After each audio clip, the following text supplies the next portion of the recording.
ನಮಸ್ಕಾರ ವೀಕ್ಷಕರೇ, ಎಲ್ರಿಗೂ ಮಕರ ಸಂಕ್ರಾಂತಿ ಹಬ್ಬದ ಶುಭಾಶಯಗಳು. ಇವತ್ತು ನಮ್ಮ ಜೊತೆ ಇದ್ದಾರೆ ವೇದ ಬ್ರಹ್ಮಶ್ರೀ ಸಮನ್ವಯ ಸರಸ್ವತಿ ಡಾಕ್ಟರ್ ರಾಘವೇಂದ್ರ ಮೋಕ್ಷಗುಂಡಂ ಗುರೂಜಿ ಅವರು. ಶ್ರೀಯುತರು ಪ್ರಖ್ಯಾತ ಜ್ಯೋತಿಷಿಗಳು, ವಾಸ್ತು ತಜ್ಞರು ಹಾಗೆ ಬಹುಶ್ರುತ ವಿದ್ವಾಂಸರು ಆಗಿದ್ದಾರೆ. ಹಾಗೆ ಶ್ರೀ ಭಾರದ್ವಾಜ್ ಅಕಾಡೆಮಿ ಫಾರ್ ಪ್ಯಾರಾಸೈನ್ಸ್ ಸ್ಟಡೀಸ್ನ ಈ ಸಂಸ್ಥೆಯ ಸಂಸ್ಥಾಪಕರು ಹಾಗೆ ನಿರ್ದೇಶಕರು ಆಗಿದ್ದಾರೆ. ಬನ್ನಿ ಹಾಗಿದ್ರೆ ಅವ್ರನ್ನ ಕಾರ್ಯಕ್ರಮಕ್ಕೆ ಬರಮಾಡಿಕೊಳ್ಳೋಣ. ಗುರೂಜಿಗಳೇ ನಮಸ್ಕಾರ.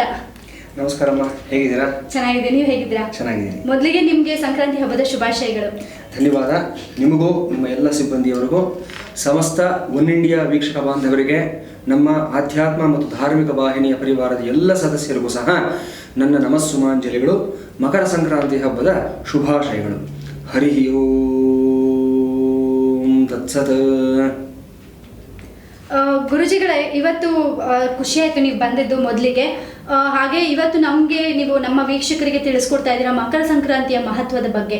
ಸೊ ಮೊದಲಿಗೆ ಶುರು ಮಾಡೋಣ. ಇದು ಮಕರ ಸಂಕ್ರಾಂತಿ ಅಂದರೆ ಏನು? ಮೊದಲಿಗೆ ಮಕರ ಸಂಕ್ರಾಂತಿ ಅಂತಂದರೆ, ಸಂಕ್ರಾಂತಿ ಅನ್ನತಕ್ಕಂಥದ್ದು ಏನು ಅಂತಂದರೆ ಒಂದು ಸಂಚಾರವನ್ನು ತಿಳಿಸ್ತಕ್ಕಂಥ ಒಂದು ಪದ ಆಗಿರುತ್ತೆ. ಸರಿಯಾದ ಮಾರ್ಗದಲ್ಲಿ ಸರಿಯಾದ ಒಂದು ದಾರಿಯಲ್ಲಿ ಹೋಗತಕ್ಕಂಥದ್ದು ಅಂತ. ಈ ಸಂಕ್ರಾಂತಿ ಅನ್ನೋದು ನಮಗೆ ಕೇವಲ ಒಂದು ತಿಂಗಳಿನಲ್ಲಿ ಬರೋದು ಮಾತ್ರ ಅಲ್ಲ, ವರ್ಷಕ್ಕೆ ಒಮ್ಮೆ ಮಾತ್ರ ಬರೋದು ಮಾತ್ರ ಅಲ್ಲ, ಪ್ರತಿ ತಿಂಗಳಿನಲ್ಲೂ ಸಹ ಒಂದು ಸಂಕ್ರಾಂತಿ ಇರುತ್ತೆ. ಸೌರಮಾನ ಪಂಚಾಂಗ ಅಂದರೆ ಸೂರ್ಯನ ಒಂದು ಸಂಚಾರದ ಪ್ರಕಾರವಾಗಿ ಸೌರಮಾನ ಪಂಚಾಂಗ ಅಂತ ಹೇಳ್ತೀವಿ, ಸೋಲಾರ್ ಕ್ಯಾಲೆಂಡರ್ ಅನ್ನತಕ್ಕಂಥದ್ದು. ಇದರ ಆಧಾರದಲ್ಲಿ 12 ತಿಂಗಳುಗಳ ಪ್ರಸ್ತಾಪವನ್ನು ನಾವು ಕಾಣ್ತೀವಿ. ಮೇಷ ಮಾಸ, ವೃಷಭ ಮಾಸ, ಮಿಥುನ ಮಾಸ, ಕರ್ಕಾಟಕ ಮಾಸ, ಈ ರೀತಿಯಾಗಿ 12 ತಿಂಗಳುಗಳಲ್ಲೂ ಸಹ ಪ್ರತಿ ತಿಂಗಳಲ್ಲೂ ಪ್ರತ್ಯೇಕವಾದ ಸಂಕ್ರಮಣಗಳು ಇರುತ್ತವೆ. ಮೇಷ ಸಂಕ್ರಮಣ, ವೃಷಭ ಸಂಕ್ರಮಣ, ಮಿಥುನ ಸಂಕ್ರಮಣ, ಕರ್ಕಾಟಕ ಸಂಕ್ರಮಣ, ಇದೇ ಪ್ರಕಾರವಾಗಿ ಮಕರ ಸಂಕ್ರಮಣ ಅನ್ನೋದು ಇರುತ್ತೆ. ಆದರೆ ಹೆಚ್ಚು ಪ್ರಚಲಿತವಾಗಿರೋದು ಒಂದು ಕರ್ಕಾಟಕ ಸಂಕ್ರಮಣ, ಮತ್ತೊಂದು ಮಕರ ಸಂಕ್ರಾಂತಿ, ಈ ಎರಡೂ ಆಗಿರುತ್ತೆ. ಕರ್ಕಾಟಕ ಸಂಕ್ರಮಣ ದಕ್ಷಿಣಾಯನದ ಒಂದು ಪ್ರಾರಂಭದ ಕಾಲ ಆಗಿರುತ್ತೆ. ಈ ಮಕರ ಸಂಕ್ರಾಂತಿ, ಮಕರ ಸಂಕ್ರಮಣ ಅನ್ನತಕ್ಕಂಥದ್ದು ಉತ್ತರಾಯಣದ ಒಂದು ಪ್ರಾರಂಭ ಕಾಲ ಆಗಿರುತ್ತೆ. ಇಲ್ಲಿ ಏನು ನಡೀತಾ ಇದೆ ಮುಖ್ಯವಾಗಿ ಅಂತಂದರೆ, ಇದು ಸೂರ್ಯನ ಒಂದು ಸಂಚಾರ, ಸೂರ್ಯನ ಗತಿ, ಇದನ್ನು ಆಧರಿಸಿ ನಾವು ಆಚರಣೆ ಮಾಡತಕ್ಕಂಥ ಒಂದು ವಿಶೇಷವಾದ ಪರ್ವಕಾಲ ಆಗಿರುತ್ತೆ. ಸೂರ್ಯನಿಗೆ ಇಕ್ಷು ಅಂತ ಹೇಳ್ತೀವಿ. ಈ ಸಂಸ್ಕೃತದಲ್ಲಿ ಕಬ್ಬಿನ ಒಂದು ಜಲ್ಲೆ ಇದೆಯಲ್ಲ, ಇದಕ್ಕೂ ಸಹ ಇಕ್ಷು ಅಂತ ಹೇಳ್ತೀವಿ. ಈ ಇಕ್ಷುವಿನಲ್ಲಿ ಒಂದೊಂದು ಗಡ್ಡೆಗಳು ಇರುತ್ತವೆ, ಅದಕ್ಕೆ ಪರ್ವ ಅಂತ ಹೇಳ್ತೀವಿ. ಅದೇ ಪ್ರಕಾರ ಸಂಕ್ರಾಂತಿಗೂ ಸಹ ಪರ್ವ ಅಂತ ಹೇಳ್ತೀವಿ. ಪರ್ವ ಅಂತಂದರೆ ಒಂದು ಘಟ್ಟ, ಒಂದು ಹಬ್ಬ, ವಿಶೇಷವಾದಂಥ ದಿನ, ವಿಶೇಷವಾದಂಥ ಒಂದು ಕಾಲ ಅನ್ನೋ ಅರ್ಥವಲ್ಲೂ ಸಹ ಕೊಡ್ತಕ್ಕಂಥ ಒಂದು ಪದ ಆಗಿರುತ್ತೆ. ಇಕ್ಷ್ವಾಕು ವಂಶ ಅಂತ ನಾವು ಕೇಳಿರ್ತೀವಿ. ಶ್ರೀರಾಮಚಂದ್ರ ಇಕ್ಷ್ವಾಕು ವಂಶದಲ್ಲಿ ಹುಟ್ಟಿರ್ತಕ್ಕಂಥವನು, ಅಂದರೆ ಸೂರ್ಯ ವಂಶದಲ್ಲಿ ಹುಟ್ಟಿರ್ತಕ್ಕಂಥವನು ಅಂತ. ಇದನ್ನು ನಾವು ಅರ್ಥವನ್ನು ಅನಲೈಸ್ ಮಾಡಿದಾಗ ಗೊತ್ತಾಗುತ್ತೆ. ಇಕ್ಷು ಅನ್ನೋ ಪದಕ್ಕೆ ಸೂರ್ಯ ಅನ್ನೋ ಅರ್ಥವೂ ಸಹ ಇದೆ ಅನ್ನತಕ್ಕಂಥದ್ದು. ಈ ಸೂರ್ಯ ಸಂಕ್ರಾಂತಿ, ಈ ಮಕರ ಸಂಕ್ರಾಂತಿ ಅನ್ನತಕ್ಕಂಥದ್ದು ಏನಂತಂದರೆ, ಇಲ್ಲಿವರೆಗೂ ಸಹ ದಕ್ಷಿಣ ಪಥದಲ್ಲಿ, ದಕ್ಷಿಣ ಮಾರ್ಗದಲ್ಲಿ ಸಂಚಾರ ಮಾಡ್ತಾ ಇದ್ದಂಥ ಸೂರ್ಯ ತನ್ನ ಮಾರ್ಗವನ್ನು ಬದಲಾವಣೆಯನ್ನು ಮಾಡಿ ಉತ್ತರದ ಕಡೆಗೆ ಸಂಚಾರವನ್ನು ಪ್ರಾರಂಭ ಮಾಡತಕ್ಕಂಥ ದಿವಸ ಈ ಮಕರ ಸಂಕ್ರಾಂತಿ ಆಗಿರುತ್ತೆ. ಅದಕ್ಕೆ ಈ ದಿನವನ್ನು ಉತ್ತರಾಯಣ ಪುಣ್ಯಕಾಲ ಅಂತಲೂ ಸಹ ನಾವು ಕರೀತೀವಿ. ಅಂದ್ರೆ ಸೂರ್ಯ ತನ್ನ ಪಥ ಬದಲಾಯಿಸೋ ದಿನ ಮಕರ ಸಂಕ್ರಾಂತಿ ಅಂತ ಆಚರಿಸ್ತಾರೆ. ಖಂಡಿತ. ಅಂದ್ರೆ ಇಲ್ಲಿವರೆಗೂ ಸಹ ದಕ್ಷಿಣಾಯನದಲ್ಲಿ ಒಂದು ಸಂಚಾರವನ್ನು ಮಾಡ್ತಾ ಇದ್ದ, ಧನುರ್ರಾಶಿಯಲ್ಲಿ ಧನುರ್ಮಾಸದಲ್ಲಿ ಸಂಚಾರವನ್ನು ಮಾಡ್ತಾ ಇದ್ದ, ಇಲ್ಲಿಂದ ಆಚೆಗೆ ಮಕರ ಮಾಸಕ್ಕೆ ಪ್ರವೇಶವನ್ನು ಮಾಡ್ತಾ ಇದ್ದಾನೆ ಸೂರ್ಯ ಭಗವಂತ. ಅಂದ್ರೆ ಸಾಮಾನ್ಯವಾಗಿ ಮಕರ ಸಂಕ್ರಾಂತಿ ಅಂದ್ರೆ 14ನೇ ತಾರೀಕು ಆಚರಿಸ್ಬೇಕಾ ಅಥವಾ 15ನೇ ತಾರೀಕು ಆಚರಿಸ್ಬೇಕಾ ಅಂತ ತುಂಬಾ ಜನಕ್ಕೆ ಕನ್ಫ್ಯೂಷನ್ ಇರುತ್ತೆ. ಸೊ ಇದ್ರ ಬಗ್ಗೆ ನೀವೇನು ಹೇಳ್ತೀರಾ ಅಂತ? ನೋಡಿಮ್ಮ, ಇದಕ್ಕೆ ನಮಗೆ ಸ್ಪಷ್ಟವಾಗಿ ಪಂಚಾಂಗವೇ ಸಹ ಉತ್ತರವನ್ನು ಕೊಟ್ಟುಬಿಟ್ಟಿದೆ. ಒಂಟಿಕೊಪ್ಪಲ್ ಪಂಚಾಂಗ ಆಗ್ಬೋದು ಅಥವಾ ಬೇರೆ ಯಾವುದೇ ಪಂಚಾಂಗ ಆಗ್ಬೋದು, ಅಲ್ಲಿ ಈ ಒಂದು ಸೂರ್ಯ ಸಿದ್ಧಾಂತದ ಪ್ರಕಾರವಾಗಿ ಸಂಕ್ರಾಂತಿ ಅನ್ನೋದು ಯಾವಾಗ ಸಂಭವಿಸುತ್ತೆ ಅನ್ನೋದನ್ನ ನಿರ್ಧಾರ ಮಾಡಿ ಒಂದು ಗಳಿಗೆ, ಬಿಗಳಿಗೆ ಮತ್ತು ಇನ್ನೂ ಒಂದು ತುಂಬ ಡೆಸಿಮಲ್ ಪಾಯಿಂಟ್ಸ್ಗೆ ಲೆಕ್ಕಾಚಾರಗಳನ್ನು ಮಾಡಿ ನಿರ್ದಿಷ್ಟವಾಗಿ ಇಂಥ ಒಂದು ಸೆಕೆಂಡ್ಗೆ, ಇಂಥ ಒಂದು ನಿಮಿಷಕ್ಕೆ ಸಂಕ್ರಾಂತಿ ಉದ್ಭವ ಆಗ್ತಾ ಇದೆ, ಸಂಕ್ರಾಂತಿಯ ಒಂದು ಪ್ರಾದುರ್ಭಾವ ಆಗ್ತಾ ಇದೆ ಅನ್ನೋದನ್ನ ತುಂಬ ಸ್ಪಷ್ಟವಾಗಿ ನಮಗೆ ಪಂಚಾಂಗದಲ್ಲಿ ಹೇಳಿದ್ದಾರೆ. ಈ ವರ್ಷ 14ನೇ ತಾರೀಕು ಅಂದರೆ ಈ ಒಂದು ಶನಿವಾರದ ದಿವಸನೇ ಬರ್ತಾ ಇದೆ. ಏನು ಗೊಂದಲ ಇಲ್ಲ. ಒಂದೊಂದು ಸಲ ಏನಾಗುತ್ತೆ ಅಂತಂದರೆ, ಈ ಒಂದು ಭೂಮಿಯ ಒಂದು ಸಂಚಾರವನ್ನು ನಾವು ಕೇಳಿದ್ದೀವಿ. ವಿಜ್ಞಾನಿಗಳು ಉತ್ತರವನ್ನು ಕೊಡ್ತಾರಲ್ಲ, ನಮಗೆ ಹೇಗೆ ಲೀಪ್ ಇಯರ್ ಅನ್ನೋದು ಬರುತ್ತೆ ನೋಡಿ. 4 ವರ್ಷಗಳಿಗೆ ಒಮ್ಮೆ ನಮಗೆ ಒಂದು ದಿನ ಜಾಸ್ತಿ ಆಗುತ್ತೆ. ಪ್ರತಿ ವರ್ಷ ನಮಗೆ 365 ದಿನಗಳಿರುತ್ತೆ. 4 ವರ್ಷಗಳಿಗೆ ಒಮ್ಮೆ ಒಂದು ದಿನ ಜಾಸ್ತಿ ಆಗುತ್ತೆ. ಯಾಕೆ ಅಂತಂದರೆ, ಭೂಮಿ ಸಂಚಾರವನ್ನು ಮಾಡಬೇಕಾದಾಗ 365 ಮತ್ತು 1/4 ದಿನಗಳನ್ನು ತೆಗೆದುಕೊಳ್ಳುತ್ತೆ. ಈ ಕಾಲು ಅನ್ನೋದನ್ನು ಲೆಕ್ಕಾಚಾರ ಮಾಡೋಕ್ಕಾಗಲ್ಲ. ಅದಕ್ಕೆ ಅದನ್ನು 4 ವರ್ಷಗಳಿಗೊಮ್ಮೆ ಸೇರಿಸ್ಬಿಟ್ಟು ಒಂದು ದಿನವಾಗಿ ಪರಿಗಣನೆಯನ್ನು ಮಾಡ್ತೀವಿ. ಅದೇ ಪ್ರಕಾರ ಸೂರ್ಯನ ಸಂಚಾರ ಮುಂದಕ್ಕೆ ಹೋದ ಹಾಗೆ ಕೆಲವು ಗಳಿಗೆಗಳು ಎಲ್ಲೋ ಒಂದು 80 ವರ್ಷಗಳಿಗೆ ಒಮ್ಮೆ ಈ ರೀತಿ ಆಗುತ್ತೆ ಅಂತ ಹೇಳ್ತಾರೆ. ಅಂದರೆ 14ನೇ ತಾರೀಕು ಬರತಕ್ಕಂಥ ಸಂಕ್ರಾಂತಿ ಒಂದು ದಿನ ಮುಂದೆ ಹೋಗತಕ್ಕಂಥದ್ದು ಅನ್ನೋದು. ಸೂರ್ಯನ ಒಂದು ಗತಿನಲ್ಲೂ ಸಹ ವ್ಯತ್ಯಾಸಗಳಾದಾಗ ಒಂದೊಂದು ಸಲ 15ನೇ ತಾರೀಕು ಬರುತ್ತೆ. ಆದರೆ ಸರ್ವೇ ಸಾಧಾರಣವಾಗಿ ಜನವರಿ 14ಕ್ಕೆ ಸಂಕ್ರಾಂತಿನ ಆಚರಣೆ ಮಾಡತಕ್ಕಂಥದ್ದು ತುಂಬ ಒಂದು ಉತ್ತಮವಾದ ವಿಚಾರ ಆಗಿರುತ್ತೆ. ಬಹಳ ಸಂತೋಷ. ಹಾಗೆ ಮಕರ ಸಂಕ್ರಾಂತಿಯಂದು ಯಾವ ದೇವ್ರನ್ನ ಪೂಜಿಸಬೇಕು ಅನ್ನೋದು ತುಂಬಾ ಜನಕ್ಕೆ ಗೊಂದಲ ಇರುತ್ತೆ. ಅಂದ್ರೆ ಇವಾಗ ಗಣೇಶ ಗೌರಿ ಅಂತಂದ್ರೆ ನಮ್ಗೆಲ್ಲರಿಗೂ ಗೊತ್ತಿರೋಂಗೆ ಗಣೇಶ ಗೌರಿಯನ್ನೇ ಪೂಜೆ ಮಾಡೋದು. ಸೊ ಹಾಗೆ ವರಮಹಾಲಕ್ಷ್ಮಿ ಅಂದ್ರೆ ಲಕ್ಷ್ಮೀ ಪೂಜೆಯನ್ನ ಮಾಡ್ತೀವಿ. ಬಟ್ ಈ ಮಕರ ಸಂಕ್ರಾಂತಿಯ ದಿನ ಯಾವ ದೇವರಿಗೆ ಪೂಜೆ ಮಾಡಬೇಕು ನಾವು? ಯಾವುದೇ ಒಂದು ಆಚರಣೆಯನ್ನು ಮಾಡಬೇಕಾದ್ರೆ ನಾವು ಮೊದಲನೇದಾಗಿ ನಮ್ಮ ಕುಲದೇವತೆಯ ಪೂಜೆಯನ್ನು ಮಾಡಬೇಕು. ನಮ್ಮ ಮನೆ ದೇವರು, ನಮ್ಮ ಕುಲದೇವರು ಲಕ್ಷ್ಮೀ ನರಸಿಂಹ ಆಗ್ಬೋದು, ಲಕ್ಷ್ಮೀ ವೆಂಕಟೇಶ್ವರ ಆಗ್ಬೋದು, ವಲ್ಲಿ ದೇವಸ್ಥಾನ ಸಮೇತ ಸುಬ್ರಹ್ಮಣ್ಯ ಆಗ್ಬೋದು, ಶ್ರೀರಾಮಚಂದ್ರ ಆಗ್ಬೋದು, ಆಂಜನೇಯ ಆಗ್ಬೋದು, ಯಾವುದೇ ಆಗಿರಲಿ ಆ ಕುಲದೇವತೆಯ ಪೂಜೆಯನ್ನು ಮಾಡದೆ ಬೇರೆ ದೇವರ ಪೂಜೆಯನ್ನು ಮಾಡಿದ್ದಾದಲ್ಲಿ ಅದೆಲ್ಲವೂ ನಿಷ್ಫಲ ಆಗುತ್ತೆ, ನಮಗೆ ಫಲ ಸಿಗೋದಿಲ್ಲ ಅಂತ ಶಾಸ್ತ್ರ ತುಂಬ ಸ್ಪಷ್ಟವಾಗಿ ಹೇಳ್ತಾ ಇದೆ. ಹಾಗಾಗಿ ಮೊದಲು ಮನೆದೇವರ ಪೂಜೆ, ಕುಲದೇವರ ಪೂಜೆಯನ್ನು ಮಾಡಬೇಕು. ಅದಾದ ನಂತರ ಈ ಸಂಕ್ರಾಂತಿಯ ದಿವಸ ಇದು ಸೂರ್ಯನಿಗೆ ಸಂಬಂಧಪಟ್ಟಂತಹ ವ್ರತ ಅಂತ ಪೂಜೆ ಅಂತ ನಾವು ಹೇಳ್ತಾನೆ ಇದ್ದೀವಿ. ಇಲ್ಲಿ ಬೇರೆ ಯಾವ ದೇವತೆಯನ್ನು ಸಹ ಬರೋದಿಲ್ಲ, ಸಾಕ್ಷಾತ್ ಸೂರ್ಯನಾರಾಯಣದ ಪೂಜೆಯನ್ನೇ ಮಾಡ್ತಕ್ಕಂಥದ್ದು, ಸೂರ್ಯಾರಾಧನೆ ಮಾಡ್ತಕ್ಕಂಥದ್ದು. ಸೂರ್ಯಾರಾಧನೆ ಹೇಗೆ ಮಾಡಬೇಕು ಅಂದರೆ ಮೊಟ್ಟ ಮೊದಲನೇದಾಗಿ ಸೂರ್ಯೋದಯಕ್ಕೆ ಮೊದಲು ಹೇಳ್ತಕ್ಕಂಥದ್ದು. ಬಹಳಷ್ಟು ಜನ ನಾವು ನೋಡ್ತಾ ಇರ್ತೀವಿ ಸೂರ್ಯವಂಶಿಗಳು ಅಂತ ನಾವು ತಮಾಷೆ ಹೇಳ್ತಾ ಇರ್ತೀವಿ. ಯಾರಿಗೆ ಅಂತಂದ್ರೆ 8 ಗಂಟೆಗೆ 9 ಗಂಟೆಗೆ ಹೇಳ್ತಕ್ಕಂಥವ್ರು. ಸೂರ್ಯ ಎದ್ದ ಮೇಲೆ ಅವನಿಗೆ ನಾವು ಕಾಲನ್ನು ತೋರಿಸ್ಕೊಂಡು ಎದ್ದೇಳ್ತೀವಲ್ಲ, ನಮ್ಮ ಆರೋಗ್ಯವನ್ನು ಹಾಳು ಮಾಡಿಕೊಂಡು ನಮ್ಮಲ್ಲಿ ಆಲಸ್ಯವನ್ನ ಸೋಮಾರಿತನವನ್ನು ಬೆಳೆಸ್ಕೊಳ್ತಕ್ಕಂಥ ವ್ಯಕ್ತಿಗಳು ಇರ್ತಾರಲ್ಲ, ಅವರೆಲ್ಲರನ್ನ ತಮಾಷೆಗೆ ಸೂರ್ಯವಂಶಿಗಳು ಅಂತ ನಮ್ಮ ಗುರುಗಳು ಹೇಳ್ತಾ ಇದ್ರು ಒಂದು ಮಾತನ್ನ. ಆ ಸೂರ್ಯವಂಶೀತನ ನಿಮ್ಮಲ್ಲಿ ಏನಾದರೂ ಇದ್ದರೆ ಅದನ್ನು ಮೊದಲು ಬಿಡಬೇಕು. ನೀವು ಆದಷ್ಟು ಬೇಗ ಹೇಳೋದನ್ನು, ಸೂರ್ಯೋದಯಕ್ಕೆ ಮೊದಲು ಹೇಳೋದನ್ನು ಮೊದಲೇ ಸೂರ್ಯಾರಾಧನೆ ಆಗುತ್ತೆ. ಅದಾದ ನಂತರ ಸೂರ್ಯಾರಾಧನೆ ಅಂತಂದರೆ ಸೂರ್ಯ ನಮಸ್ಕಾರಗಳನ್ನು ಮಾಡ್ತಕ್ಕಂಥದ್ದು. 10 ವಿವಿಧವಾದ ಭಂಗಿಗಳಲ್ಲಿ ಸೂರ್ಯ ನಮಸ್ಕಾರವನ್ನು ಮಾಡ್ತಕ್ಕಂಥದ್ದು, ಸೂರ್ಯ ದೇವರಿಗೆ ಅರ್ಘ್ಯವನ್ನು ಕೊಡ್ತಕ್ಕಂಥದ್ದು, ಗಾಯತ್ರಿ ಮಂತ್ರವನ್ನು ಜಪ ಮಾಡ್ತಕ್ಕಂಥದ್ದು, ಆದಿತ್ಯ ಹೃದಯ ಸ್ತೋತ್ರವನ್ನು ಪಾರಾಯಣ ಮಾಡತಕ್ಕಂಥದ್ದು, 10 ನಿಮಿಷಗಳ ಕಾಲ ಉದಯ ಸೂರ್ಯನನ್ನು ಕೂತ್ಕೊಂಡು ನಾವು ವೀಕ್ಷಣೆಯನ್ನು ಮಾಡತಕ್ಕಂಥದ್ದು. ಇದೆಲ್ಲವೂ ಸೂರ್ಯಾರಾಧನೆಯೇ ಆಗುತ್ತೆ. ಇವತ್ತಿನ ದಿವಸ ಸೋಲಾರ್ ಎನರ್ಜಿ ಎಷ್ಟು ಮುಖ್ಯ ಅನ್ನೋದು ನಮಗೆ ಗೊತ್ತಾಗಿದೆ. ಬೇರೆ ಎಲ್ಲ ಒಂದು ಚೈತನ್ಯಗಳಿಗೆ, ಬೇರೆ ಎಲ್ಲ ಒಂದು ಇಂಧನಗಳಿಗಿಂತಲೂ ಸಹ ಇದು ಪರ್ಯಾಯವಾದಂಥ ಒಂದು ಇಂಧನ, ಒಂದು ಪ್ಯಾರಲಲ್ ಎನರ್ಜಿ ಅನ್ನೋದು ತುಂಬ ಸ್ಪಷ್ಟವಾಗಿ ಗೊತ್ತಾಗಿದೆ. ಇದನ್ನು ದೃಷ್ಟಿಯಲ್ಲಿ ಇಟ್ಕೊಂಡು ಸೋಲಾರ್ ಎನರ್ಜಿನ ಎಷ್ಟು ಹೆಚ್ಚಾಗಿ ಬಳಸ್ತೀವೋ ನಾವು ಅದೆಲ್ಲವೂ ಸೂರ್ಯಾರಾಧನೆ ಆಗಿರುತ್ತೆ, ಪ್ರತ್ಯಕ್ಷ ಸೂರ್ಯಾರಾಧನೆ ಆಗಿರುತ್ತೆ. ಇದನ್ನು ನಮ್ಮ ಎಲ್ಲ ವೀಕ್ಷಕರು ಸಹ ನಾಳೆಯಿಂದ ಅಳವಡಿಸ್ಕೊಳ್ಬೇಕು ಅಂತ ನನ್ನ ಒಂದು ಆಶಯ ಆಗಿರುತ್ತೆ. ಅಂದ್ರೆ ಮಕರ ಸಂಕ್ರಾಂತಿಯ ದಿನ ನೀವು ಹೇಳೋದು ಅಂದ್ರೆ ಇವಾಗ ಬೇರೆ ಹಬ್ಬಗಳಲ್ಲಿ ನಾವು ಆಯಾ ದೇವಸ್ಥಾನಕ್ಕೆ ಹೋಗ್ತೀವಿ. ಅಂದ್ರೆ ಇಲ್ಲಿ ನಾವು ಸೂರ್ಯನ ದೇವಸ್ಥಾನ ಇಲ್ಲದೆ ಇರೋದ್ರಿಂದ ಸೂರ್ಯ ನಮಸ್ಕಾರ ಮಾಡಿ ಅರ್ಘ್ಯ ಬಿಟ್ರೆ ಆಯ್ತು ಸಾಕು ಅಂತನಾ, ಅಥವಾ ಇನ್ನೇನಾದ್ರೂ ಮಾಡ್ಬೇಕಾ?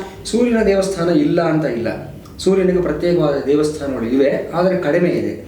ಈಗ ನಾವು ಉದಾಹರಣೆಗೆ ಬೆಂಗಳೂರು ನಗರವನ್ನು ತೆಗೆದುಕೊಂಡ್ರೆ ದೊಮ್ಮಲೂರಿನಲ್ಲಿ ಸೂರ್ಯನ ಒಂದು ದೇವಸ್ಥಾನ ಇದೆ, ಬಹಳ ವಿಶೇಷವಾಗಿರ್ತಕ್ಕಂಥದ್ದು. ಇದನ್ನು ಬಿಟ್ಟರೆ ಇನ್ನೊಂದು 2-3 ಪ್ರಾಂತ್ಯಗಳಲ್ಲಿ ಸೂರ್ಯನ ದೇವಸ್ಥಾನ ಇದೆ. ಅಷ್ಟಾಗಿ ನಮಗೆ ಸೂರ್ಯನ ದೇವಸ್ಥಾನ ಸಿಗಲಿಲ್ಲ ಅಂತಂದರೆ ಯಾವುದೇ ದೇವಸ್ಥಾನಕ್ಕೆ ಹೋದರೂ ಸಹ ಅಲ್ಲಿ ನವಗ್ರಹಗಳು ಇದ್ದೇ ಇರುತ್ತೆ. ಆ ನವಗ್ರಹಗಳಲ್ಲಿ ಮೊದಲನೇದಾಗಿ ಸೂರ್ಯ ಇದ್ದೇ ಇರ್ತಾನೆ. ಅಲ್ಲಿ ಸೂರ್ಯನ ಪೂಜೆಯನ್ನು ಮಾಡಿ ಬರಬಹುದು, ನೀವು ಸೂರ್ಯಾರಾಧನೆಯನ್ನು ಮಾಡಬಹುದು.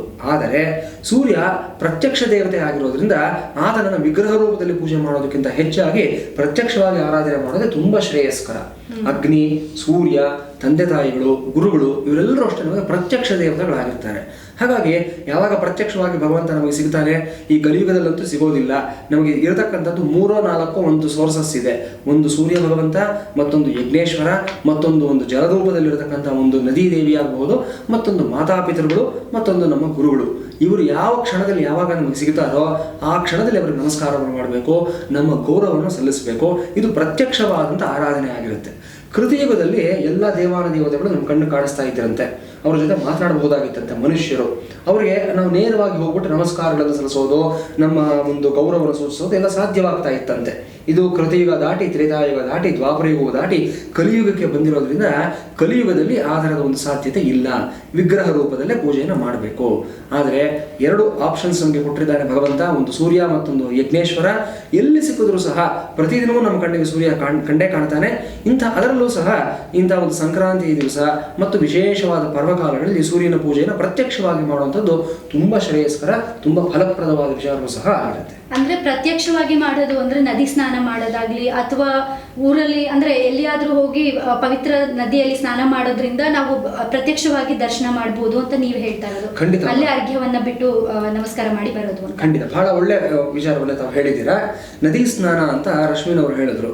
ನದಿ ಸ್ನಾನ ಮಾಡತಕ್ಕಂಥದ್ದು, ಅದರಲ್ಲೂ ಪರ್ವಕಾಲಗಳಲ್ಲಿ ಸಂಕ್ರಮಣ, ಯುಗಾದಿ, ಅಕ್ಷಯ ತೃತೀಯ ಇಂಥ ದಿವಸಗಳಲ್ಲಿ ನದಿ ಸ್ನಾನ ಮಾಡುವಂಥದ್ದು ನಮ್ಮ ಎಲ್ಲ ಪಾಪಗಳನ್ನ ಕಳೆಯತಕ್ಕಂಥ ಒಂದು ವಿಚಾರ ಆಗಿರುತ್ತೆ.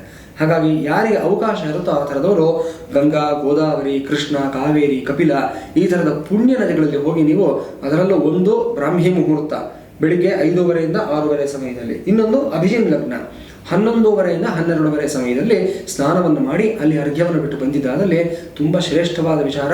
1000 ವ್ರತಗಳನ್ನು ಮಾಡಿದಷ್ಟು ಪುಣ್ಯ ಫಲವನ್ನು ಒಂದು ನದಿ ಸ್ನಾನದಿಂದ ನಾವು ಪಡ್ಕೊಳ್ತೀವಿ ಅಂತ ಶಾಸ್ತ್ರ ಹೇಳುತ್ತೆ. ಅವಕಾಶ ಇದ್ದಂಥವ್ರು ಮಾಡಿ, ಅವಕಾಶ ಇಲ್ಲೇ ಇರತಕ್ಕಂಥವ್ರು ನಿಮ್ಮ ಮನೆಯಲ್ಲೇ ಬರತಕ್ಕಂಥ ಒಂದು ನದಿ, ಒಂದು ನೀರು ಏನಿದೆ ಆ ನೀರಿನಲ್ಲಿ ಗಂಗೆಯ ಒಂದು ಆವಾಸವನ್ನು, ಒಂದು ಕಾವೇರಿಯ ಒಂದು ಆವಾಸವನ್ನು ಸ್ಮರಣೆಯನ್ನು ಮಾಡಿಕೊಂಡು ಆ ನೀರಿನಿಂದ ಸ್ನಾನವನ್ನು ಮಾಡಿ ಒಳ್ಳೆಯ ಫಲವನ್ನು ಪಡ್ಕೊಳ್ತೀರ. ತುಂಬಾ ಸಂತೋಷ. ಇಷ್ಟು ಮಾಹಿತಿಗಳನ್ನ ನಮಗೆ ತಿಳಿಸ್ಕೊಡ್ತಾ ಇದ್ದೀರಾ. ತುಂಬಾ ಜನಗಳಿಗೆ ಇದು ತುಂಬಾ ಉಪಯುಕ್ತವಾಗಿರುತ್ತೆ. ಹಾಗೆ ಗುರುಜಿಯವರೇ, ನನ್ನ ಇನ್ನೊಂದು ಪ್ರಶ್ನೆ, ತುಂಬಾ ಜನ ಈ ಮಕರ ಸಂಕ್ರಾಂತಿಯನ್ನು ತಿಲತರ್ಪಣ ಕೂಡ ಮಾಡ್ತೀವಿ ಅಂತ ಹೇಳ್ತಾರೆ. ಇದು ಅಶುಭ ಕಾರ್ಯ, ಹಾಗೆ ಮಕರ ಸಂಕ್ರಾಂತಿ ಹಬ್ಬ ಅನ್ನೋದು ಶುಭ ಕಾರ್ಯ. ಇದೆರಡು ಹೇಗೆ ಒಂದೇ ತರ ಬ್ಯಾಲೆನ್ಸ್ ಆಗುತ್ತೆ ಅನ್ನೋದು ನಾವು ತಿಳ್ಕೋಬೇಕು. ತುಂಬಾ ಒಳ್ಳೆ ಪ್ರಶ್ನೆ ಕೇಳಿದ್ದೀರಾ. ಮತ್ತೆ ತಾವು ವಿಷಯಗಳನ್ನು ತಿಳ್ಕೊಂಡು ಪ್ರಶ್ನೆಯನ್ನು ಕೇಳ್ತಾ ಇದ್ದೀರಾ. ಹಿಂದಿನ ಒಂದು ಸೆಗ್ಮೆಂಟ್ ನಲ್ಲಿ ನಾನು ವಿಚಾರವನ್ನು ಹೇಳಿದೆ. ತುಂಬಾ ಶ್ಲಾಘನೀಯವಾದಂಥ ಒಂದು ಗುಣ, ಒಬ್ಬ ನಿರೂಪಕಿಯಲ್ಲಿ ಇರಬೇಕಾಗಿರತಕ್ಕಂಥ ಬಹಳ ಉತ್ತಮವಾದಂಥ ಗುಣ ಇದು. ಯಾವುದೇ ಒಂದು ವಿಚಾರ, ಯಾವುದೇ ಒಂದು ಸಬ್ಜೆಕ್ಟ್ ಬಗ್ಗೆ ಮಾತನಾಡಬೇಕಾದಾಗ ವಿಷಯಗಳನ್ನು ಹೇಳೋದ್ರಿಂದ ಹೊರಗಡೆ ತೆಗೆಯತಕ್ಕಂಥ ಪ್ರಶ್ನೆಗಳನ್ನು ಕೇಳುವಂಥದ್ದು ಇದೆಯಲ್ಲ, ತುಂಬ ಶ್ರೇಷ್ಠವಾದ ವಿಚಾರ. ಅದಕ್ಕೆ ಹೇಳ್ತಾರೆ Q&A ಅಂತ ಹೇಳ್ತೀವಲ್ವ ನಾವು, ಕ್ವಶನ್ ಆ್ಯಂಡ್ ಆನ್ಸರ್ ಅಂತ. ಇದರಲ್ಲಿ ಪೃಚ್ಛಕ ಮತ್ತು ಉತ್ತರ ಕೊಡತಕ್ಕಂಥವ್ರು ಅಂತ ಇರ್ತಾರೆ. ಪ್ರಶ್ನೆ ಕೇಳೋದ್ರೆ ಮುಖ್ಯ ಆಗ್ತಾರೆ, ಉತ್ತರ ಕೊಡೋದಕ್ಕಿಂತ. ಎಷ್ಟು ಅರ್ಥಗರ್ಭಿತವಾದಂತಹ, ಎಷ್ಟು ಪ್ರೌಢವಾದಂತಹ ಪ್ರಶ್ನೆಗಳನ್ನು ಕೇಳ್ತಾರೋ ವಿಚಾರಗಳು ಅಷ್ಟು ಹೊರಗಡೆ ಬರುತ್ತೆ. ಸೊ ಏನ್ ಕೇಳಿದ್ರಿ ತಾವು? ತಿಲತರ್ಪಣದ ಬಗ್ಗೆ. ಮಕರ ಸಂಕ್ರಾಂತಿ, ಹೌದು, ಒಳ್ಳೆ ಪ್ರಶ್ನೆ, ಒಳ್ಳೆ ಗೊಂದಲ ಇದು ಬರುತ್ತೆ ಸಾಧಾರಣವಾಗಿ. ಏನಂತಂದ್ರೆ ಈ ಪರ್ವಕಾಲಗಳಲ್ಲಿ ತಿಲತರ್ಪಣವನ್ನು ಮಾಡಬೇಕು ಅಂತ ಶಾಸ್ತ್ರ ಹೇಳುತ್ತೆ. ಅದೇ ಸಮಯದಲ್ಲಿ ಈ ಸಂಕ್ರಾಂತಿಯನ್ನು ವ್ರತಾಚರಣೆಯನ್ನು ಮಾಡ್ತೀವಿ, ಹಬ್ಬವೂ ಆಗಿರುತ್ತೆ. ಯಾವುದಕ್ಕೆ ಪ್ರಾಧಾನ್ಯತೆ ಕೊಡಬೇಕು ಅಂತಂದ್ರೆ ಪಿತೃದೇವತೆಗಳಿಗೆ ಪ್ರಾಧಾನ್ಯತೆಯನ್ನು ಕೊಡಬೇಕು. ದೇವತೆಗಳಿಗೂ ಸಹ ಹಿರಿಯರಾಗಿರ್ತಕ್ಕಂಥವ್ರು ಪಿತೃದೇವತೆಗಳು. ಹಾಗಾಗಿ ಯಾರಾದರೂ ಪ್ರತಿ ವರ್ಷವೂ ಸಹ ತಿಲತರ್ಪಣಗಳನ್ನು ಮತ್ತು ನಿಮ್ಮ ಎಲ್ಲ ವಂಶಸ್ಥ ಪಿತೃಗಳಿಗೆ, ಮರಣ ಹೊಂದಿರತಕ್ಕಂಥ ನಿಮ್ಮ ವಂಶದ ಪಿತೃಗಳಿಗೆ ತರ್ಪಣವನ್ನು ಕೊಡತಕ್ಕಂಥವ್ರು ಯಾರಾದರೂ ಇದ್ದಲ್ಲಿ ಅವರು ಮೊದಲು ಈ ಕಾರ್ಯವನ್ನು ಮಾಡಿ. ಇದಕ್ಕೆ ಪ್ರತ್ಯೇಕವಾಗಿ ನೀವು ಒಂದು ಒದ್ದೆ ಬಟ್ಟೆಯನ್ನು ನೀವು ಮಡಿ ಒಳಗೆ ಹಾಕಿ ಅದನ್ನು ಧಾರಣೆಯನ್ನು ಮಾಡಿಕೊಂಡು ದಕ್ಷಿಣಕ್ಕೆ ಮುಖ ಮಾಡಿಕೊಂಡು ದರ್ಭೆಯನ್ನು ಕೈಯಲ್ಲಿ ಇಟ್ಕೊಂಡು ತಿಲತರ್ಪಣವನ್ನು ಕೊಡಬೇಕು.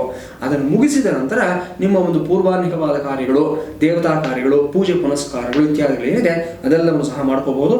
ಯಾವುದೇ ನಿರ್ಬಂಧ ಇಲ್ಲ, ಯಾವುದೇ ಗೊಂದಲ ಖಂಡಿತವಾಗಲೂ ಇಲ್ಲ. ಒಂದು ವೇಳೆ ಸಂಕ್ರಾಂತಿ ದಿವಸನೇ ನಿಮ್ಮ ಹಿರಿಯರ ಒಂದು ವರ್ಷದ ಒಂದು ಕಾರ್ಯ ಬಂದಿದ್ದಾದಲ್ಲಿ ಅವತ್ತು ಹಿರಿಯರ ಕಾರ್ಯಕ್ಕೆ ನೀವು ಪ್ರಾಧಾನ್ಯತೆ ಕೊಡಬೇಕು. ಆವತ್ತು ದೇವತಾರ್ಚನೆಯನ್ನ, ಪೂಜೆ ಇತ್ಯಾದಿಗಳನ್ನ ಬಿಡಬೇಕಾದಂತ ವಿಚಾರ ಆಗಿರುತ್ತೆ. ತುಂಬಾ ಒಳ್ಳೇದಾಯ್ತು. ಅಂದ್ರೆ ಅದು ನಾನು ಇವಾಗ ಕೇಳೋಣ ಅಂತಾನೆ ಬಂದೆ. ಈಗ ವರ್ಷದ ಕಾರ್ಯ ಆಗ್ಲಿ ಆ ತರ ಮಾಡುವಾಗ ಹಬ್ಬನ ಬಿಡಬೇಕಾಗತ್ತೆ. ಖಂಡಿತ ಅಂತಹ ಸಮಯದಲ್ಲಿ ಹಬ್ಬ ಒಂದು ದಿವಸ ಮುಂದಕ್ಕೆ ಹೋಗುತ್ತೆ. ಮಾರನೇ ದಿವಸ ಆಚರಣೆ ಮಾಡುವಂಥದ್ದು ಉತ್ತಮವಾದ ಪಕ್ಷ ಆಗಿರುತ್ತೆ. ದೇವರ ಪಿತೃ ಕಾರ್ಯಗಳಿಗೆ ಯಾವತ್ತೂ ಆದ್ಯತೆಯನ್ನು ಕೊಡಬೇಕು. ಯಾಕಂದ್ರೆ ನಮ್ಮನ್ನ ಅತ್ಯಂತ ಬೇಗ ಹರಿಸ್ತಕ್ಕಂಥವ್ರು, ಅತ್ಯಂತ ಬೇಗ ಶಪಿಸ್ತಕ್ಕಂಥವ್ರು ಯಾರು ಅಂತಂದ್ರೆ ನಮ್ಮ ಪಿತೃದೇವತೆಗಳಾಗಿರ್ತಾರೆ. ಅವರಿಗೆ ಸಂಬಂಧಪಟ್ಟಂತ ಕಾರ್ಯಗಳನ್ನ ಯಾವುದೇ ಕಾಲಕ್ಕೂ ಅಷ್ಟೇ ನಾವು ಅದನ್ನು ನಿರ್ಲಕ್ಷ್ಯ ಮಾಡಬಾರ್ದು, ತಾತ್ಸಾರ ಮಾಡಬಾರ್ದು. ಯಾವ ಕಾಲಕ್ಕೆ ಮಾಡಬೇಕು ಆ ಕಾಲಕ್ಕೆ ಮಾಡಬೇಕು. ಇದಕ್ಕೆ ಸಂಬಂಧಪಟ್ಟಂತ ಹಲವಾರು ವಿಚಾರಗಳನ್ನ ನಾವು ಮತ್ತೊಂದು ಕಾರ್ಯಕ್ರಮವನ್ನೇ ಮಾಡಿ ಇದಕ್ಕೆ ಸಂಬಂಧಪಟ್ಟ ಹಾಗೆ ನಿಮ್ಗೆಲ್ಲರಿಗೂ ತಲುಪಿಸುವಂತ ಪ್ರಯತ್ನವನ್ನ ಮಾಡ್ತೀವಿ. ಸೊ ನೀವು ಹೇಳೋ ಪ್ರಕಾರ ಯಾರೇ ತಿಲತರ್ಪಣ ಮಾಡಿದ್ರು ಬೆಳಗ್ಗೆ ಫಸ್ಟ್ ಅದನ್ನ ಮಾಡಿ ನಂತರ ಮತ್ತೆ ಸ್ನಾನವನ್ನ ಮಾಡಿ ಮತ್ತೆ ಮಕರ ಸಂಕ್ರಾಂತಿ ಹಬ್ಬವನ್ನ ಆಚರಿಸಬಹುದು. ಖಂಡಿತ ಅದರಿಂದ ದೋಷ ಇಲ್ಲ. ಅಂದ್ರೆ ಬೆಳಿಗ್ಗೆ ಮಾಡತಕ್ಕಂಥದ್ದು ತಿಲತರ್ಪಣ ಅಷ್ಟು ಸಮಂಜಸ ಅಲ್ಲ. ಇದಕ್ಕೆ ಮಧ್ಯಾಹ್ನ ವ್ಯಾಪ್ತಿ ಕಾಲ ಅಂತ ಹೇಳಿದ್ದಾರೆ. ಕುತಪ ಕಾಲ, ಭೂಮಿ ಬಿಸಿಯಾಗಿರತಕ್ಕಂಥ ಕಾಲ ಅಂತ. ಒಂದು 10 ಗಂಟೆಯ ನಂತರ ತಿಲತರ್ಪಣವನ್ನು ಮಾಡಬಹುದು. ಅದಾದ ಮೇಲೆ ಮತ್ತೆ ಅವರು ನೀವು ಹೇಳಿರೋ ಪ್ರಕಾರ ಸ್ನಾನವನ್ನು ಮಾಡಿ ಮಡಿ ಉಟ್ಕೊಂಡು ದೇವತಾರ್ಚನೆ ಇತ್ಯಾದಿಗಳನ್ನು ಮಾಡಿ ಪ್ರತ್ಯೇಕವಾದ ಅಡುಗೆಯನ್ನು ಮಾಡಿ ದೇವತಾ ನೈವೇದ್ಯ ಮಾಡಿ ಬಂದ ಅತಿಥಿಗಳ ಸತ್ಕಾರವನ್ನು ಎಲ್ಲವನ್ನು ಸಹ ಮಾಡ್ಕೋಬಹುದು. ಏನು ದೋಷ? ಇದಕ್ಕೆ ಊಟದ ಇದು ಏನು ಇಲ್ಲ, ನಿರ್ಬಂಧ ಇಲ್ಲ. ಅಂದ್ರೆ ಇವಾಗ ಫಲಹಾರ ಮಾಡಬೇಕು, ತಿಲತರ್ಪಣ ಮಾಡಿದವರು ಊಟ ಮಾಡಬಾರ್ದು ಅಂತಿರುತ್ತೆ. ಅಂದ್ರೆ ಆ ತರ ಏನಾದ್ರೂ ಫುಡ್ ರೆಸ್ಟ್ರಿಕ್ಷನ್ಸ್ ಅನ್ನೋದು ಇರುತ್ತಾ ಅಥವಾ ಏನಿಲ್ಲ? ತರ್ಪಣ ಕೊಟ್ಟವರಿಗೆ ಮಾತ್ರ ಅನ್ವಯ ಆಗುತ್ತೆ. ಅವರಿಗೆ ರಾತ್ರಿ ಹೊತ್ತು ಊಟ ಇರೋದಿಲ್ಲ ಅವತ್ತನೇ ದಿವಸ. ಹಬ್ಬದ ದಿನ ಆಗಿದ್ರು ಯಾಕಂದ್ರೆ ತರ್ಪಣದ ಒಂದು ಭಾಗ ಅದಾಗಿರುತ್ತಲ್ಲ. ಹಾಗಾಗಿ ರಾತ್ರಿ ಅವತ್ತಿನ ದಿವಸ ಅವರು ಏನು ಆಹಾರ ತೆಗೆದುಕೊಳ್ಳೋದಕ್ಕಾಗೋದಿಲ್ಲ. ಆದರೆ ಅವರವರ ಶರೀರ ಪ್ರಕೃತಿ, ಅವರವರ ಒಂದು ದೇಹ ಧರ್ಮ ಏನಿರುತ್ತೆ ಆ ಪ್ರಕಾರವಾಗಿ ತೀರಾ ತಡಿಲಿಲ್ಲ ಅಂತಂದ್ರೆ ಕೆಲವು ಪಾನೀಯಗಳನ್ನಾಗಲಿ ಹಣ್ಣು ಹಂಪಲುಗಳನ್ನಾಗಲಿ ಸ್ವೀಕಾರ ಮಾಡಬಹುದು. ಆದರೆ ತಿಲತರ್ಪಣ ಕೊಟ್ಟ ಪಕ್ಷದಲ್ಲಿ ಅವತ್ತು ರಾತ್ರಿ ಏನೂ ತೆಗೆದುಕೊಳ್ಬಾರದು ಅಂತ ಶಾಸ್ತ್ರ ಇರೋದ್ರಿಂದ ಅದನ್ನು ಎಷ್ಟು ನೀವು ಅನುಸರಣ ಮಾಡ್ತೀರೋ ಅಷ್ಟು ಒಳ್ಳೆ ಫಲಿತಾಂಶವನ್ನು ಪಡ್ಕೊಳ್ತೀರಾ. ಒಳ್ಳೇದಾಯ್ತು. ಇದು ತುಂಬಾ ಕನ್ಫ್ಯೂಷನ್ ಇತ್ತು, ಇದು ಸ್ವಲ್ಪ ನಂಗೂ ಕ್ಲಾರಿಟಿ ಸಿಕ್ತು, ಹಾಗೆ ನಮ್ಮ ವೀಕ್ಷಕರಿಗೂ ಕ್ಲಾರಿಟಿ ಸಿಕ್ತು. ಸೊ ಇನ್ನೊಂದು ನಂದು ಒಂದು ಪ್ರಶ್ನೆ ಇದೆ ಗುರುಜಿಗಳೇ, ಅದು ಎಳ್ಳು ಬೆಲ್ಲ ಅಂತ ಹೇಳ್ತಾರೆ, ಎಳ್ಳು ಬೆಲ್ಲದ ಮಹತ್ವ ಏನು, ಇದು ಯಾಕೆ ಎಳ್ಳು ಬೆಲ್ಲ ತಿಂದು ಒಳ್ಳೆ ಮಾತಾಡಿ ಅನ್ನೋ ಮಾತು ಬಂತು, ಹಾಗೆ ಎಳ್ಳಿನ ಮಹತ್ವ ಏನು, ಎಳ್ಳು ಶುಭಕ್ಕೂ ಉಪಯೋಗಿಸ್ತಾರೆ ಹಾಗೆ ಅಶುಭಕ್ಕೂ ಯೂಸ್ ಮಾಡ್ತಾರೆ. ಸೊ ಹಾಗಾಗಿ ಎಳ್ಳಿನ ಮಹತ್ವ ಏನು ಇಲ್ಲಿ, ಹಾಗೆ ಕಬ್ಬು ಏನಕ್ಕೆ ಯೂಸ್ ಮಾಡ್ತಾರೆ, ಹಾಗೆ ಇನ್ನೊಂದೇನಂದ್ರೆ ಈ ಗಂಡು ಮಕ್ಕಳಿಗೆ ಕೂಡಿಸಿ ಅವರಿಗೆಲ್ಲ ಫಸ್ಟು ನಿವಾಳಿಸಿ ಹಾಗೆ ಅದನ್ನೆಲ್ಲ ತಲೆ ಮೇಲೆ ಸುರಿದು ಕಬ್ಬಿನ ಜಲ್ಲೆದು ಏನೋ ಚೂರುಗಳಾಗಲಿ ಎಲಚಿ ಹಣ್ಣುಗಳಾಗಲಿ ಎಲ್ಲ ತಲೆ ಮೇಲೆ ಸುರಿದು ಮೊದಲಿಗೆ ನಂತರ ಅದನ್ನ ಎಳ್ಳು ಬೀರಿ ಎಲ್ಲ ಮಾಡ್ತಾರೆ. ಇದ್ರ ಮಹತ್ವ ಏನು, ಇದ್ರ ಹಿಂದಿನ ಕಥೆ ಏನು ಆಕ್ಚುಲ್ ಆಗಿ? ರಶ್ಮಿ ಅವರು ಎಲ್ಲಾ ಪ್ರಶ್ನೆಗಳನ್ನು ಒಟ್ಟಿಗೆ ಕೇಳ್ಬಿಟ್ಟಿದ್ದೀರಾ. ಸಮಯಾಭಾವ ಇದೆ ಅಂತ ಕಾಣುತ್ತೆ, ಇರ್ಲಿ ಚಿಂತೆ ಇಲ್ಲ. ಸಮಯ ಅಭಾವ ಅನ್ನೋದಕ್ಕಿಂತ ನಮ್ಮ ವೀಕ್ಷಕರು ಬಹಳ ಕುತೂಹಲದಿಂದ ಕಾಯ್ತಾ ಇದ್ದಾರೆ. ಒಂದಾದ್ಮೇಲೆ ಒಂದು ಪ್ರಶ್ನೆಗಳು ಅವರಿಗೆ ಏನು ಏನು ಅಂತ ಕೇಳೋಕ್ಕಿಂತ ಅವ್ರ ಮನಸ್ಸಿನಲ್ಲಿರೋ ಪ್ರಶ್ನೆಗಳೆಲ್ಲ ನಾನು ಒಂದ್ಸರಿ ಕೇಳ್ಬಿಟ್ರೆ ಅವ್ರು ಕೂತ್ಕೊಂಡು ಕಾಯ್ತಾ ಇರ್ತಾರೆ ಎಲ್ಲದಕ್ಕೂ ಆನ್ಸರ್ ಕೇಳಕ್ಕೆ. ಸೊ ಹಾಗಾಗಿ ಕೇಳ್ಬಿಟ್ಟೆ. ಚಿಂತೆ ಇಲ್ಲ. ಆದ್ರೆ ಈಗ ನಾನು ಅದೇ ಆರ್ಡರ್ ನಲ್ಲಿ ಜ್ಞಾಪಕ ಇಟ್ಕೊಂಡು ನಿಮ್ಗೆ ಉತ್ತರ ಕೊಡಬೇಕು. ಈಗ ನನ್ನ ಸಮಸ್ಯೆ ಅದು. ಇರ್ಲಿ, ಮೊದಲನೇ ಪ್ರಶ್ನೆ ತಾವು ಏನ್ ಕೇಳಿದ್ರಿ ಅಂತಂದ್ರೆ ಈ ತಿಲತರ್ಪಣದ ನಂತರ ತಾವು ಹೇಳಿರೋದಕ್ಕೆ ಎಳ್ಳು ಬೆಲ್ಲದ ಮಹತ್ವ ಏನು ಅಂತ ಕೇಳಿದ್ರಿ. ಎಳ್ಳಿಗೆ ಸಂಸ್ಕೃತದಲ್ಲಿ ತಿಲ ಅಂತ ಹೇಳ್ತಾರೆ. ಈ ಒಂದು ಪದಾರ್ಥವನ್ನು ನಾವು ಗಮನಿಸಿದ್ರೆ ನಮ್ಗೆ ಗೊತ್ತಾಗತ್ತೆ, ಈಗ ಶೀತಕಾಲ ಮುಗಿದು ಉಷ್ಣಕಾಲ ಪ್ರಾರಂಭ ಆಗ್ತಕ್ಕಂಥ ಸಮಯ. ಈ ಎಳ್ಳಿನಲ್ಲಿ ನಮ್ಮ ಶರೀರದಲ್ಲಿ ಚಂದ್ರನಾಡಿಯನ್ನ ಉದ್ದೀಪನ ಮಾಡತಕ್ಕಂಥ ಒಂದು ಶಕ್ತಿ ಇರುತ್ತೆ. ಈ ಸಮಯದಲ್ಲಿ ಇಡೀ ಬ್ರಹ್ಮಾಂಡದಲ್ಲಿ ಚಂದ್ರನಾಡಿ ಉದ್ದೀಪಿತವಾಗುತ್ತೆ, ನಮ್ಮ ಶರೀರದಲ್ಲೂ ಅಷ್ಟೇ ಚಂದ್ರನಾಡಿ ಉದ್ದೀಪಿತವಾಗುತ್ತೆ. ಇದು ಉದ್ದೀಪನ ಅಂತಂದ್ರೆ ಒಂದು ಆಕ್ಟಿವೇಟ್ ಆಗ್ತಕ್ಕಂಥದ್ದು ಅಂತ. ಈ ಎಳ್ಳನ್ನು ನಾವು ಹೊರಗಡೆನಲ್ಲೂ ಅದನ್ನು ಎಕ್ಸ್ಟರ್ನಲ್ ಆಗು ಬಳಸ್ಬೋದು, ಇಂಟರ್ನಲ್ ಆಗು ಸಹ ಬಳಸ್ಬೋದು. ಎಳ್ಳಿನ ಒಂದು ಎಣ್ಣೆಯನ್ನು ನಾವು ಶರೀರಕ್ಕೆ ಹಚ್ಕೊಂಡು ಸ್ನಾನ ಮಾಡತಕ್ಕಂಥದ್ದು ಮತ್ತು ಎಳ್ಳಿನಿಂದ ಮಾಡಿರ್ತಕ್ಕಂಥ ಉಂಡೆಗಳನ್ನ, ಎಳ್ಳುಂಡೆ ಮತ್ತು ಬೇರೆ ಒಂದು ಸಿಹಿ ಪದಾರ್ಥಗಳನ್ನ ಸ್ವೀಕಾರ ಮಾಡೋದ್ರಿಂದ ನಮ್ಮ ಶರೀರದಲ್ಲಿ ಈಗ ತುಂಬಾ ಮುಖ್ಯವಾಗಿ ಬೇಕಾಗಿರೋದು ಒಂದು ಉಷ್ಣತೆ ಮತ್ತು ಇವು ಪ್ರಕೃತಿಗೆ ಹೊಂದ್ಕೊಳ್ತಕ್ಕಂಥ ಒಂದು ಸಾಮರ್ಥ್ಯ ಇದೆಲ್ಲವೂ ಬೆಳೆಯುತ್ತೆ. ಇಮ್ಯುನಿಟಿ ಸಿಸ್ಟಮ್ ಅಂತ ಹೇಳ್ತೀವಿ ನೋಡಿ, ಈಗ ಎಲ್ರಿಗೂ ಅಷ್ಟೇ ಸ್ವಲ್ಪ ನೆಗಡಿ, ಶೀತ, ಜ್ವರ, ಗಂಟು ಕಟ್ಟತಕ್ಕಂಥದ್ದು ಇದೆಲ್ಲ ಆಗ್ತಾ ಇರುತ್ತೆ. ಈ ಎಳ್ಳಿನಲ್ಲಿ ಈ ಪ್ರತಿರೋಧಕ ಶಕ್ತಿಯನ್ನು ಬೆಳೆಸ್ತಕ್ಕಂಥ ಒಂದು ಅಂಶ ಇರುತ್ತೆ. ಬರೀ ಎಳ್ಳನ್ನು ನಾವು ತಿನ್ನೋದಕ್ಕಾಗೋದಿಲ್ಲ, ಅದಕ್ಕೋಸ್ಕರ ಶಾಸ್ತ್ರದಲ್ಲಿ ಬೆಲ್ಲವನ್ನು ಜೊತೆಯಲ್ಲಿ ಸೇರಿಸಿದ್ದಾರೆ. ತುಂಬ ಶ್ರೇಷ್ಠವಾಗಿರ್ತಕ್ಕಂಥ ಪದಾರ್ಥ ಬೆಲ್ಲ. ಗುಡಂ ಅಂತ ಹೇಳ್ತಾರೆ ಸಂಸ್ಕೃತದಲ್ಲಿ, ಇಕ್ಷುಖಂಡ ಸಮುದ್ಭೂತಂ ಗುಡಂ ಕಲ್ಯಾಣವರ್ಧನಂ ಅಂತ ಹೇಳ್ತಾರೆ. ಬೆಲ್ಲವನ್ನು ಬಳಸೋದ್ರಿಂದ ನಮ್ಮ ಮನೆಯಲ್ಲಿ, ನಮ್ಮ ಮನಸ್ಸಿನಲ್ಲಿ ಕಲ್ಯಾಣವು ಬೆಳೀತಾ ಹೋಗುತ್ತೆ. ಅಂದ್ರೆ ಮಂಗಳಗಳ ಒಂದು ಪರಂಪರೆ ಬೆಳೀತಾ ಹೋಗುತ್ತೆ. ಕಲ್ಯಾಣ ಅಂತಂದ್ರೆ ಬರೀ ಮದುವೆ ಅಂತ ಯಾರು ತಿಳ್ಕೋಬಾರ್ದು. ಕಲ್ಯಾಣ ಅಂತಂದ್ರೆ ಶುಭ ಅಂತ ಒಂದು ಅರ್ಥ ಇದೆ. ಅದಕ್ಕೆ ನಾನು ಕಾರ್ಯಕ್ರಮದ ಕೊನೆಯಲ್ಲಿ ಯಾವಾಗಲೂ ಹೇಳ್ತಾ ಇರ್ತೀನಿ, ಭದ್ರಂ ಕಲ್ಯಾಣಂ ಮಂಗಳಂ ಶಿವಂ ಶುಭಂ ಶೋಭನಂ ಅಂತ ಹೇಳ್ತೀನಿ. ಇದೆಲ್ಲವೂ ಮಂಗಳವನ್ನು ಸೂಚಿಸ್ತಕ್ಕಂಥ ಪದಗಳಾಗಿರುತ್ತೆ. ಗುಡ ಮತ್ತು ತಿಲ, ಎಳ್ಳು ಮತ್ತು ಬೆಲ್ಲ ಎರಡೂ ಸೇರಿದಾಗ ನಮ್ಮ ನಾಲಿಗೆನೂ ಅಷ್ಟೇ ಒಂದು ರೀತಿಯಲ್ಲಿ ಸ್ವಲ್ಪ ದಪ್ಪ ಆಗಿಬಿಟ್ಟಿರುತ್ತೆ. ಈ ಸಂದರ್ಭದಲ್ಲಿ ಅದಕ್ಕೆ ಒಂದು ರೀತಿಯಾದಂಥ ಒಂದು ಚೇತನ ಬರುತ್ತೆ. ನಮ್ಮ ಬಾಯಲ್ಲಿ ಅಪಶಬ್ದಗಳು ಬರೋದು ಕಡಿಮೆ ಆಗುತ್ತೆ, ಒಳ್ಳೆ ಮಾತುಗಳೇ ಬರುತ್ತೆ. ಇದು ವೈಜ್ಞಾನಿಕವಾದಂಥ ವಿಚಾರ ಆಗಿರೋದ್ರಿಂದ ದೊಡ್ಡವರು ಅದನ್ನ ರೂಢಿನಲ್ಲಿ ಎಳ್ಳು ಬೆಲ್ಲ ತಿಂದು ಒಳ್ಳೆ ಮಾತನಾಡಿ ಅಂತ ಹೇಳಿದ್ದಾರೆ. ಇದೊಂದು ವಿಚಾರ. ಇನ್ನು ಚಿಕ್ಕ ಮಕ್ಕಳಿಗೆ ಯಾಕೆ ನಾವು ಆ ಒಂದು ಬೊಕ್ಸೆನಲ್ಲಿ ಇದೆಲ್ಲ ತೆಗೆದುಕೊಂಡು ಗಂಡು ಮಕ್ಕಳಿಗೆ ಯಾಕೆ ಹಾಕ್ತಾರೆ ಅಂತಂದ್ರೆ, ಮುಖ್ಯವಾಗಿ ನೋಡಿ ಅಂತಂದ್ರೆ ಈ ಒಂದು ಪ್ರಕ್ರಿಯೆ ಇದೆಯಲ್ಲ, ಇದು ಆಯುಷ್ಯವನ್ನ ಅಭಿವೃದ್ಧಿ ಪಡಿಸ್ತಕ್ಕಂಥ ಒಂದು ವಿಚಾರ, ಅವರ ಒಂದು ಆರೋಗ್ಯವನ್ನು ಅಭಿವೃದ್ಧಿ ಪಡಿಸ್ತಕ್ಕಂಥ ವಿಚಾರ ಆಗಿರುತ್ತೆ. ಪ್ರಕೃತಿ ದತ್ತವಾದ ಪದಾರ್ಥಗಳು, ಗೆಡ್ಡೆ ಗೆಣಸು, ಕಬ್ಬಿನ ಜಲ್ಲೆ, ನಾಣ್ಯಗಳು, ಇದರ ಜೊತೆಯಲ್ಲಿ ಬೆಂಡು, ಬತ್ತಾಸು ಮತ್ತು ಒಂದು ಸಣ್ಣ ಸಣ್ಣ ಕೆಲವು ವಿಶೇಷವಾದಂಥ ಒಂದು ಹಣ್ಣುಗಳು ಸಿಗುತ್ತವೆ, ಬೇರೆ ಸಮಯದಲ್ಲಿ ಸಿಗೋದಿಲ್ಲ.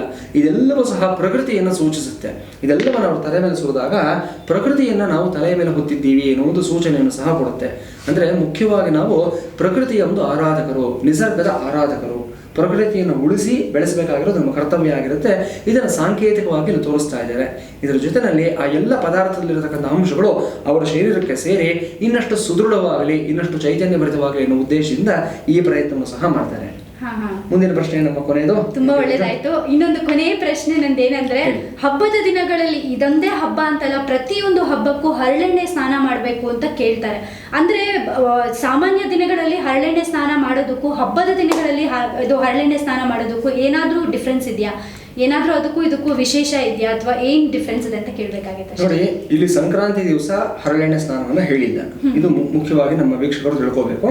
ಅಭ್ಯಂಗ ಸ್ನಾನ ಅಂತ ಹೇಳ್ತಾರೆ. ಯಾಕಂದ್ರೆ ಇವತ್ತು ಸಂಕ್ರಮಣ ಆಗಿರೋದ್ರಿಂದ ಸಂಕ್ರಮಣದ ದಿವಸ ಅಭ್ಯಂಗ ಸ್ನಾನ ಮಾಡುವಂಥದ್ದು ಅಷ್ಟು ಒಳ್ಳೆಯದಲ್ಲ. ಬೇರೆ ಸಂದರ್ಭಗಳಲ್ಲಿ ನಾವು ಕೇವಲ ನಮ್ಮ ಒಂದು ಶರೀರ ಶುದ್ಧಿಗೋಸ್ಕರವಾಗಿ ಹರಳೆಣ್ಣೆ ಸ್ನಾನವನ್ನು ಮಾಡ್ತೀವಿ. ಆದರೆ ಹಬ್ಬ ಹರಿದಿನಗಳಲ್ಲಿ ಮಾಡತಕ್ಕಂಥದ್ದಕ್ಕೆ ಆ ಹರಳೆಣ್ಣೆಯನ್ನು ಕಾಯಿಸಿ ಅದಕ್ಕೆ ಒಂದು ಚಿಟಿಕೆ ಅರಶಿನವನ್ನು ಬೆರೆಸಿ ಹಿರಿಯರಿಂದ ನಾವು ಪೂರ್ವಕ್ಕೆ ಮುಖ ಮಾಡಿಕೊಂಡು ಕೂತ್ಕೊಂಡು ಒಂದು ಮಣೆನೋ ರಂಗೋಲಿನೋ ಹಾಕಿಸಿ ಅದರ ಮೇಲೆ ಕೂಡಿಸಿ ಅವರಿಂದ ಆಶೀರ್ವಾದ ಪೂರ್ವಕವಾಗಿ 3 ಸಲ ನೆತ್ತಿಯ ಮೇಲೆ ಅದನ್ನು ತಟ್ಟಿಸ್ಕೊಂಡು ಅದಾದ ಮೇಲೆ ಮೈಯೆಲ್ಲಕ್ಕೂ ಸಹ ನಾವು ಅದನ್ನು ಹಚ್ಕೊಂಡು ಸ್ವಲ್ಪ ಕಾಲದ ನಂತರ ಸ್ನಾನ ಮಾಡ್ತೀವಿ. ಇದಕ್ಕೆ ಅಭ್ಯಂಗ ಸ್ನಾನ ಅಂತ ಹೇಳ್ತಾರೆ. ಈ ಅಭ್ಯಂಗ ಸ್ನಾನದಲ್ಲಿ ಹಿರಿಯರ ಆಶೀರ್ವಾದ ಹಾರೈಕೆ ಎಲ್ಲವೂ ಸೇರಿರುತ್ತೆ. ಅಮಂಗಳಗಳು ನಿವಾರಣೆಯಾಗುತ್ತೆ. ಬೇರೆ ಸಂದರ್ಭದಲ್ಲಿ ಮಾಡೋದಕ್ಕೂ ಈ ಸಂದರ್ಭದ ಹಬ್ಬ ಹರಿದಿನದಲ್ಲಿ ಮಾಡೋದಕ್ಕೂ ಸಹ ಇರತಕ್ಕಂಥ ವ್ಯತ್ಯಾಸ ಏನು ಅಂತಂದರೆ ಇದೇ ಆಗಿರುತ್ತೆ. ಅಮಂಗಳಗಳ ನಿವಾರಣೆ, ಮಂಗಳಗಳ ಒಂದು ಅಭಿವೃದ್ಧಿ ಆಗಿರುತ್ತೆ. ತುಂಬ ಸಂತೋಷ ಆಯಿತು. ಇಷ್ಟು ನನ್ನ ಪ್ರಶ್ನೆಗಳು ಇಷ್ಟು ತಾಳ್ಮೆಯಿಂದ ಕೇಳಿಸ್ಕೊಂಡು ಎಲ್ಲದಕ್ಕೂ ಉತ್ತರ ಕೊಟ್ಟಿದ್ದಕ್ಕೆ ನಿಮಗೆ ಎಷ್ಟು ಧನ್ಯವಾದಗಳು ಹೇಳಿದ್ರು ಸಾಲದು. ತುಂಬ ಖುಷಿ ಆಯಿತು. ಹಾಗೆ ನಮ್ಮ ವೀಕ್ಷಕರು ಕೂಡ ಎಲ್ಲ ಮಾಹಿತಿಯನ್ನು ಪಡೆದುಕೊಂಡಿದ್ದಾರೆ ಅಂದ್ಕೊಂಡಿದ್ದೀನಿ. ಸೊ ವೀಕ್ಷಕರೇ ಎಲ್ಲ ಕೇಳಿದ್ರಲ್ಲ, ಎಲ್ಲದರದ್ದು ಹಬ್ಬದ ಮಹತ್ವ ಏನು, ಎಳ್ಳು ಬೆಲ್ಲದ ಮಹತ್ವ ಏನು, ಹಾಗೆ ಅಭ್ಯಂಗ ಸ್ನಾನ, ಇದು ಹರಳೆಣ್ಣೆ ಸ್ನಾನ ಅಲ್ಲ ಅಭ್ಯಂಗ ಸ್ನಾನ ಅಂದರು ಗುರೂಜಿಯವರು. ಸೊ ಇದ್ರ ಬಗ್ಗೆ ಎಲ್ಲದ್ರ ಬಗ್ಗೆನೂ ನೀವು ಮಾಹಿತಿ ಪಡ್ಕೊಂಡಿದ್ದೀರಾ ಅಂತ ಅಂದ್ಕೊಂಡಿದ್ದೀನಿ. ನಿಮಗೂ ಇಷ್ಟ ಆಗಿದೆ ಅಂತ ಅಂದ್ಕೊಂಡಿದ್ದೀನಿ. ನೀವು ಗುರೂಜಿಯವ್ರನ್ನ ನೇರವಾಗಿ ಭೇಟಿ ಮಾಡಬೇಕಂದ್ರೆ ನೀವೇನು ಮಾಡಬೇಕು, ಅವರಿಗೆ ಇಮೇಲ್ ಕೂಡ ಕಳಿಸ್ಬೋದು, ಹಾಗೆ ಫೋನಲ್ಲಿ ಮೂಲಕ ಕೂಡ ಅಪಾಯಿಂಟ್ಮೆಂಟ್ ತೊಗೋಬೋದು. ಅವರ ನಂಬರ್ ಹೀಗಿದೆ 9538692841. ಹಾಗೆ ಇನ್ನೊಂದು ನಂಬರ್ ಬಂದು 8197647057. ಹಾಗೆ ಅವರ ಇಮೇಲ್ ಅಡ್ರೆಸ್ RAGHAVENDRAGURUJI ಅಂದರೆ ರಾಘವೇಂದ್ರ ಗುರೂಜಿ 999@gmail.com. ಇವರಿಗೆ ಮೇಲ್ ಕೂಡ ಕಳಿಸ್ಬೋದು. ಹಾಗೆ ನಿಮ್ದೇನಾದರೂ ಪ್ರಶ್ನೆಗಳಿದ್ರೆ, ನಿಮ್ದೇನಾದರೂ ಮಾಹಿತಿ ಬೇಕು ಅಂತಂದರೆ ಗುರುಗಳಿಗೆ ಮೇಲ್ ಕಳಿಸ್ಬೋದು. ಹಾಗೆ ಅವರು ಕೂಡ ನಿಮಗೆ ರಿಪ್ಲೈ ಮಾಡ್ತಾರೆ. ಇವತ್ತಿನ ಕಾರ್ಯಕ್ರಮ ನಿಮಗೆ ಇಷ್ಟ ಆಗಿದೆ ಅಂತ ಅಂದ್ಕೊಂಡಿದ್ದೀನಿ. ಎಲ್ಲರೂ ಸಡಗರ ಸಂಭ್ರಮದಿಂದ ಹಬ್ಬವನ್ನು ಆಚರಿಸಿ. ಎಲ್ರಿಗೂ ಒನ್ ಇಂಡಿಯಾ ಪರವಾಗಿ ಸಂಕ್ರಾಂತಿ ಹಬ್ಬದ ಶುಭಾಶಯಗಳು. ಗುರುಜಿಗಳೇ, ನಿಮಗೂ ಅಷ್ಟೇ ಸಂಕ್ರಾಂತಿ ಹಬ್ಬದ ಶುಭಾಶಯಗಳು. ತುಂಬ ಸಂತೋಷ ಆಯಿತು ನೀವು ನಮ್ಮ ಕಾರ್ಯಕ್ರಮಕ್ಕೆ ಬಂದು. ಧನ್ಯವಾದ. ಸೊ ಸಂಕ್ರಾಂತಿ ಕಾರ್ಯಕ್ರಮದ ಕೊನೆ ಭಾಗಕ್ಕೆ ಬಂದಿದ್ದೀವಿ. ಎಳ್ಳು ಬೆಲ್ಲ ತಗೊಳ್ಳಿಲ್ಲ ಅಂತಂದ್ರೆ ಕಾರ್ಯಕ್ರಮ ಅಪೂರ್ಣ ಆಗೋಗುತ್ತಲ್ವಾ? ಅದಕ್ಕೆ ಈ ಎಳ್ಳು ಬೆಲ್ಲವನ್ನ ನಿಮಗೆ ಮತ್ತು ನಿಮ್ಮ ಒನ್ ಇಂಡಿಯಾ ಸಿಬ್ಬಂದಿಯವರಿಗೆ ಎಲ್ಲರಿಗೂ ಸಹ ಕೊಡ್ತಾ ಇದ್ದೀನಿ. ಎಳ್ಳು ಬೆಲ್ಲ ತಿಂದು ಒಳ್ಳೆ ಮಾತಾಡಿ. ತುಂಬ ಸಂತೋಷ ಆಯಿತು. ನೀವು ಅಷ್ಟೇ ಎಳ್ಳು ಬೆಲ್ಲ ತಿಂದು ಒಳ್ಳೆ ಮಾತಾಡಿ. ಭದ್ರಂ ಕಲ್ಯಾಣ ಮಂಗಳಂ ಶಿವಂ ಶುಭಂ ಶೋಭನಂ. ಹರಿ ಓಂ. ಸ್ವಸ್ತಿ. ಇನ್ನು ಇದೇ ಥರ ಇಂಟ್ರೆಸ್ಟಿಂಗ್ ಸುದ್ದಿಗಳಿಗೆ ಸಬ್ಸ್ಕ್ರೈಬ್ ಮಾಡಿ one India Kannada YouTube channel. ಈ ನಮ್ಮ ವಿಡಿಯೋ ಇಷ್ಟ ಆಗಿದ್ರೆ ಶೇರ್ ಮಾಡಿ, ಲೈಕ್ ಮಾಡಿ.